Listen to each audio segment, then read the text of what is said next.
sai ce to amma ina tambaya ku musulmai yanzu ina gudan alkur'ani sai ce ai alkur'ani ɗaya ne ya ce a'a wannan dai na yadda sakon Allah ne amma ku musulmi yanzu wani alkur'ani kuke aikata don aikin ku ya sha da abin da ke cikin wannan alkur'ani. Wannan wata mujalla ce a risala 1980 na sai lokacin na kobo 50 na sai mujalla. Ku musulmi yanzu wani alkur'ani kuke aikata domin aikin ku ya sha bamban da abin da ke cikin wannan alkur'ani.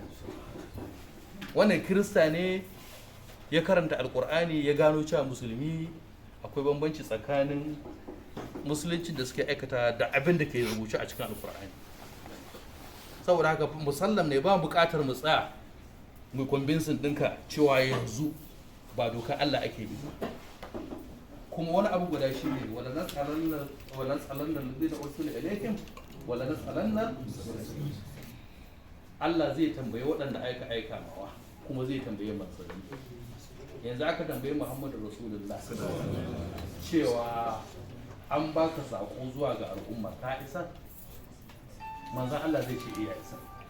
Mu kama zai manzan Allah shaida.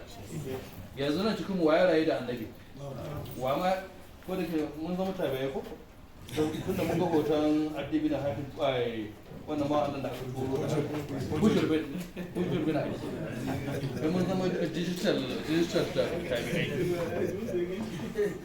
To amma za mu shaida saboda alhamdulillah kowane mu nan ya yarda da alkur'ani ya yarda da manzon Allah ya zo da sako. Matsalar shi ne cewa abin da ke cikin wannan sakon ba shi ake aikatawa ba.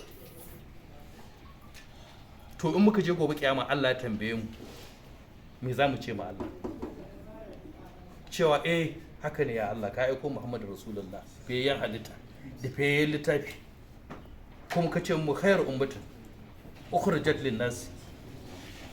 To amma mun ga lokaci yayi wanda ba zai aikata sakonka ba, wannan zai iya zama hujja. To kai kenan fi mala budda abin da ya haka mu shine mu yunkuri mu ga kenan cewa mun aikata abin da zamu iya aikatawa domin mu samu uzuri gobe kiyama gaba Allah. Wannan idrakin wannan matsala din ita ta sa Prof Dahiru ya zama to ya canza tunanin shi,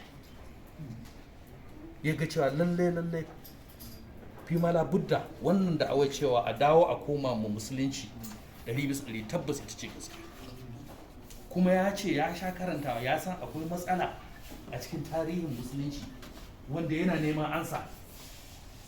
Ya yi karatu ya yi bincike bai samu ansa ba sai wata rana a Ingila ya je yana PhD ya haɗu da wata yarinya suna tantauna sai ta ce mashi me ka sani game da Shi'a. Ta ce to lallai kana bukatar ka je ka karanta wajen Shi'a.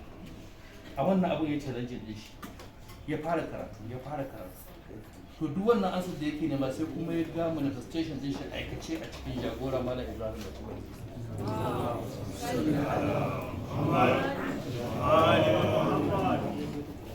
kyawawan mu'amala yan uwa da suke da yazo yana mu'amala da yan uwa yana daga cikin abin da ya tasiri.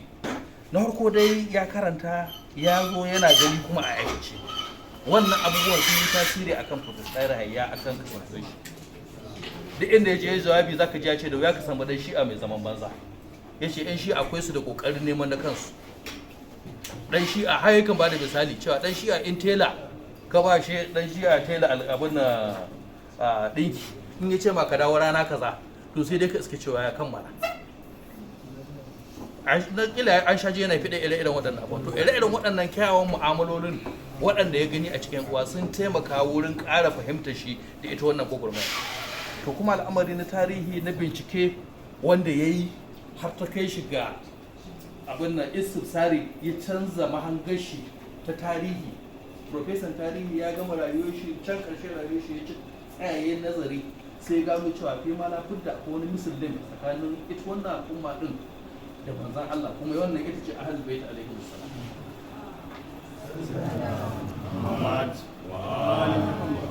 Akan haka ya shiga bincike shi yasa ma wannan magana tashi wanda ke cewa duk wanda ya karatu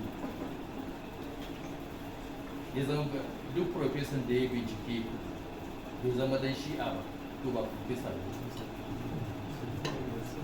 Da idan kana profesa ya kamata a ce kwalwarka tana aiki, kana kwatanta ideas ko da kuma a wani bangare, ko da kai profesa ne a nasu, to yanzu a cikin nasu dinnan kana kwalwarka na tajawuli tsakanin waccan nazariya da waccan nazariya har ka iya bambancewa, ka iya gane wacce ce.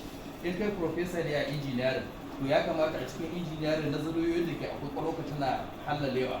Shi yasa ma za a kawo maka ɗalibai wanda za su PhD, wannan na da wata mahanga, wannan na da wata mahanga, kai kuma ka auna ka fitar musu da wata hanya daban, ila misali ne.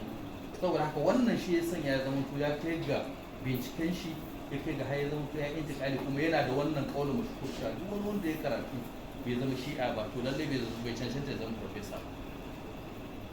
Domin in dai za ka amfani da hankalinka da Allah ya baka, ko da ke al'amuran fa har da sai da shirya kuma daga Allah.